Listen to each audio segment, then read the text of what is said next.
করিতেছি মহান আল্লাহ পাকের নামে, যিনি পরম করুণাময় এবং অত্যন্ত দয়ালু। আজকে একটু নাস্তিকতা নিয়ে একটু বিশ্লেষণ করব। নাস্তিক শব্দের অর্থ কি? নাস্তিক কাকে বলে? নাস্তিক হচ্ছে যারা কোরআন, হাদিস এবং আল্লাহ মানে খোদা অস্বীকার করে, তাদেরকে বলা হয় নাস্তিক।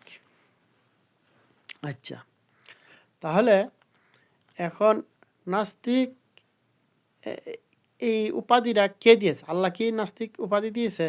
কোরআনে এমন ধরনের কোনো আয়াত আছে নাস্তিক সম্বন্ধে? নাই। তাহলে এই নাস্তিক উপাধিটা কে দিয়েছে? এই নাস্তিক উপাধিটা দিয়েছে, এটার জন্য একটু বিশ্লেষণে যাইতে হবে। কিছু কিছু লোক আছে যারা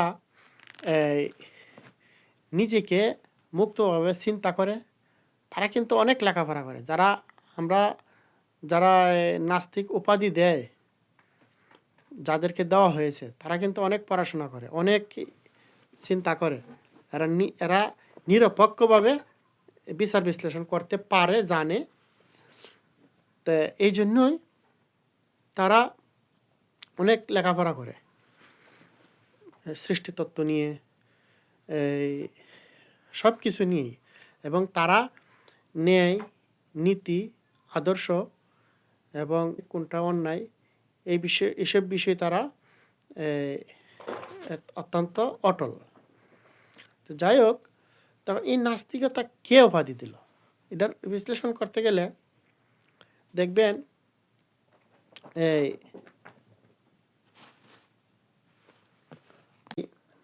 নাস্তিক কে উপাধি দিল, এই ট্যাগটা কে দিল? এই ট্যাগটা দিয়েছে মোল্লা মুন্সিরা। কারণ মোল্লা মুন্সিরা যে ইসলাম পালন করে সেটা হচ্ছে তাদের বানানো ইসলাম, এটা কোরআনের ইসলাম নয়। এই জন্য যাদেরকে নাস্তিক দেয়, তারা এই বিষয় নিয়ে একটু গবেষণা করে, করার পর দেখে যে এই হাদিসে বলতেছে একরকম, কোরআনে বলতেছে একরকম। এই যে গরমিল, এবং মোল্লারা বলতেছে একরকম। এই যে এই গরমিলের কারণে তারা তালগুল পাকিয়ে ফেলে। এই জন্য তারা মোল্লাদের বিরোধিতা করে যে কোরআন তো এই কথা বলে নাই। তখন মোল্লারা বলে যে সে কোরআন মানে না, হাদিস মানে না। কারণ তারা যে ইসলাম যে নিয়ম নীতি বানিয়েছে, এই নিয়ম নীতি যে না মানবে তাকেই তারা নাস্তিক ট্যাগ দিবে, নাস্তিক উপাধি দেবে। কারণ মোল্লাতন্ত্র আর আল্লাহর তন্ত্র এক নয়। এই মোল্লার তন্ত্র এবং কোরআনের যে দর্শন তত্ত্ব এক নয়, এই জন্য মিলে না। এই জন্যই যারা জ্ঞানী লোক, যারা কিছু গবেষণা করে, যারা কিছু চিন্তা ভাবনা করে, তাদের সাথে এই বিরোধ তৈরি হয়। এই জন্যই তাদেরকে এই নাস্তিক উপাধি দেওয়া হয়। তখন দেখবেন এই যাদেরকে নাস্তিক বলা হয় তাদেরকে ঠেক দেওয়া হয় এই জন্য, কারণ মোল্লার সাথে তাদের মিলে না, অমিল থাকে, আকাশ পাতাল ব্যবধান। তারা বলে একরকম, কোরআনে বলে আরেক রকম।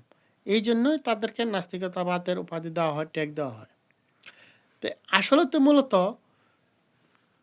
যাদেরকে বলা হয় নাস্তিক, তারা কোরআন মানে, কিন্তু মোল্লা মুন্সিরা কোরআন মানে না। এটার প্রমাণ হলো আল্লাহ কোরআনে বলেছে যে আমার কোরআনকে তোমরা ন্যূনতম মূল্যেও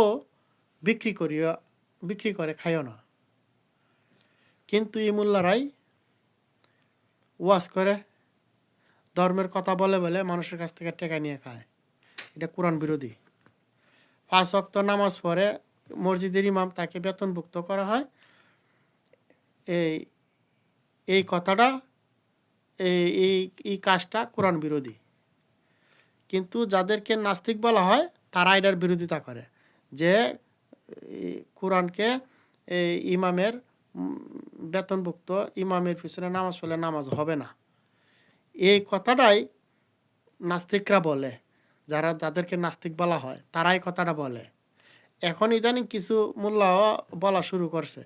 তাহলে এটা তারা বলতেছে, আগেই বলেছে যে এইটা, সে যদি 5 ওয়াক্ত নামাজ, মুসল্লি যদি 5 ওয়াক্ত নামাজ সাংসারিক যাবতীয় কাজকর্ম করে সে ইমামের পিছনে 5 ওয়াক্ত নামাজ পড়তে পারে, তাহলে ইমামে কেন 5 ওয়াক্ত নামাজ এই বেতন ছাড়া যাবতীয় কাজকর্ম শেষ করে বেতন ছাড়া ইমামে নামাজ পড়াইতে পারবে না? তাদের এটা পরের কথা, আমার বিষয় হলো নাস্তিকতা নিয়ে। তাহলে কোরআন মতে মোল্লারা এই কোরআন মানে না। যাদেরকে বলা হয় নাস্তিক তারা কোরআন মানে, কারণ তারা বলে ন্যায়ের কথা, কোনটা অন্যায় কোনটা ন্যায় এই ন্যায়ের কথা বলে, মানুষের প্রতি প্রেমের কথা বলে, মানুষের প্রতি সহানুভূতির কথা বলে, মানুষের যেন কুবুদ্ধি না দেওয়া হয়, এই মানুষকে সৎ উপদেশ দিতে হবে এগুলা বলে, মানুষের প্রতি মায়া মহব্বত এগুলা সৃষ্টি করার জন্য তারাই কথা বলে, মানুষের প্রতি মানুষের যে উদারতা এই ধরনের কথা বলে, কোরআন এই কথাগুলাই বলে। তাহলে আমি দেখতেছি নাস্তিকরাই কোরআনের কথা বলে, আর মোল্লা মুন্সিরা কোরআনের বিরুদ্ধে নিয়ম নীতি বানিয়েছে।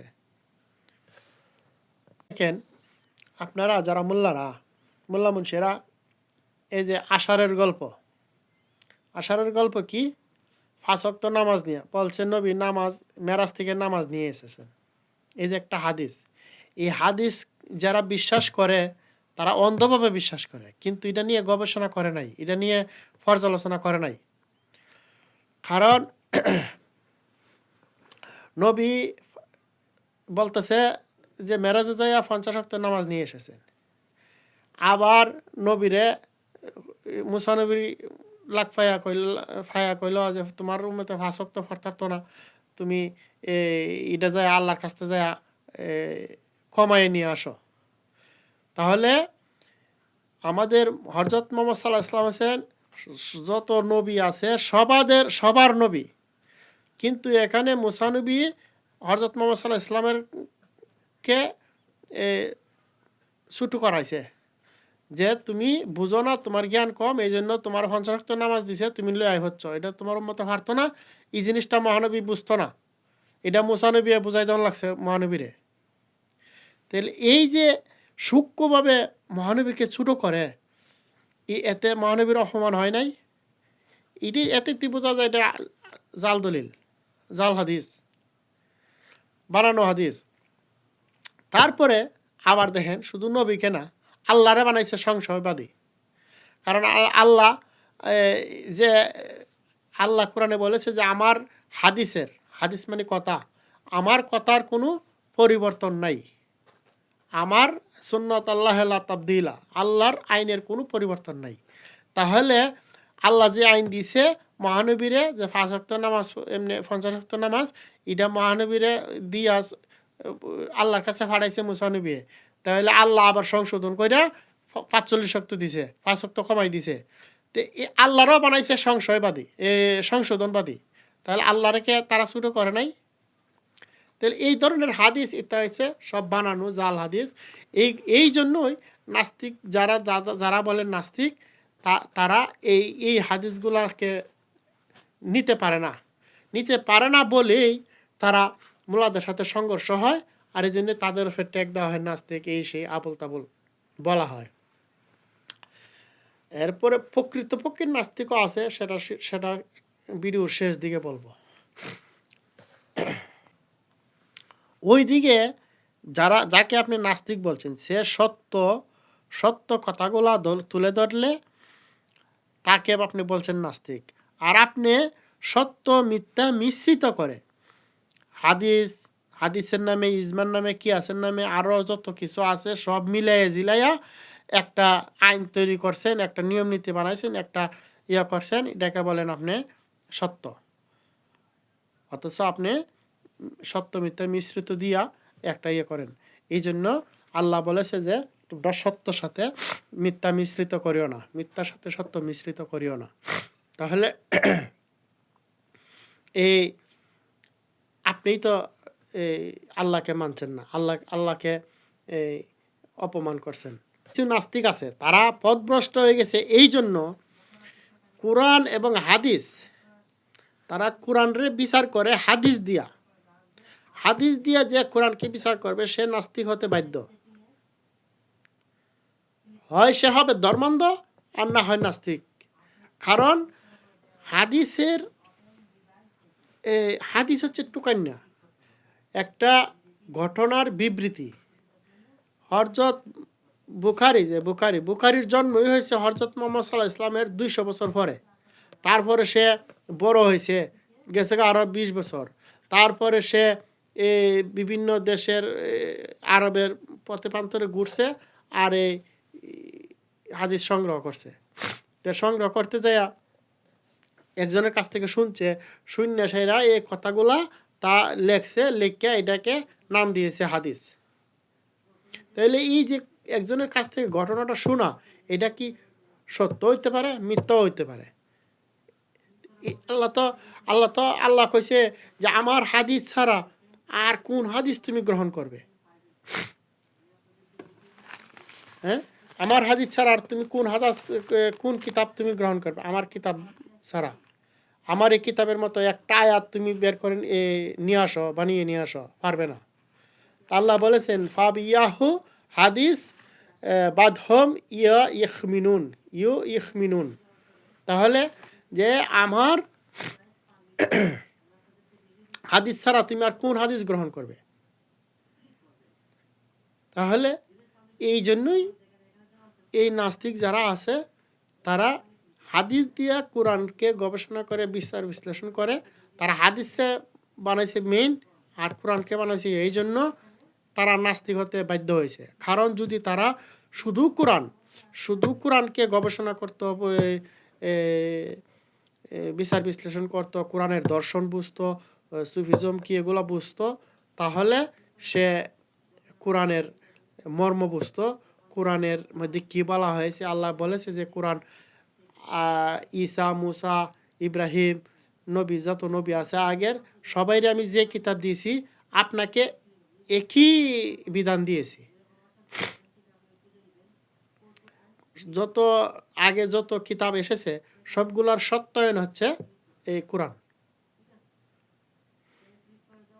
তাহলে এইসব নাস্তিক হয় এই জন্যই তারা কোরআন না পড়ে হাদিস দিয়া কোরআনকে বিশ্লেষণ করে, এই জন্য তারা নাস্তিক হয়। কিন্তু কোরআনকে যদি কোরআনের দর্শন বুঝে, কোরআনের যেমন নজরুলের একটা কবিতা পড়েই আপনি নজরুলকে বুঝতে পারবেন না। লালনের দুই চারটা গান শুনে মুখস্থ করে বললে আপনি লালনের দর্শন আপনি বুঝতে পারবেন না। আপনি রবীন্দ্রনাথের 2-4টা কবিতা পড়ে আপনি রবীন্দ্রনাথের দর্শন কি জিনিসটা বুঝতে পারবেন না। এক জিনিস নয়। লালনের গান গাইলে, রবীন্দ্রনাথের গান গাইলে সে রবীন্দ্র হয়ে যায় না, রবীন্দ্রকে সে বুঝে ফেলল না। তাকে বুঝতে হলে তার দর্শন আগে বুঝতে হবে। যাই হোক, আর এই জন্যই তারা যে নবী মানে না, রাসূল মানে না, সে নাস্তিক। আর মোল্লারাও দেয়, ফতোয়া দেয় তাকে হত্যা করতে হবে। তাও হত্যা করতে হবে রাষ্ট্রীয় কাঠামো নীতি অনুসারে না, আইন নিজের হাতে তুলে নিতে হবে, নিজে কতল করতে হবে। সেই কতল সম্বন্ধে আমি একটা ভিডিও দিয়েছি, অবশ্যই আপনারা দেখে নেবেন। তা কি ভয়ঙ্কর এক কথা, নিজেই আইন হাতে তুলে নিতে হবে।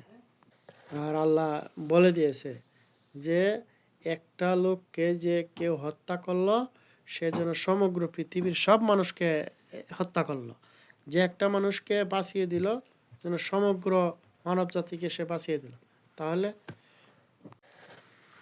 তাহলে কি ঘটনাটা এরকম যে আল্লাহ মোল্লার কাছে দায়িত্ব দিয়ে দিছে যে তোমার আল্লাহরে যে গালি দিবে তুমি তাকে হত্যা করবে? ঘটনাটা কি এরকম?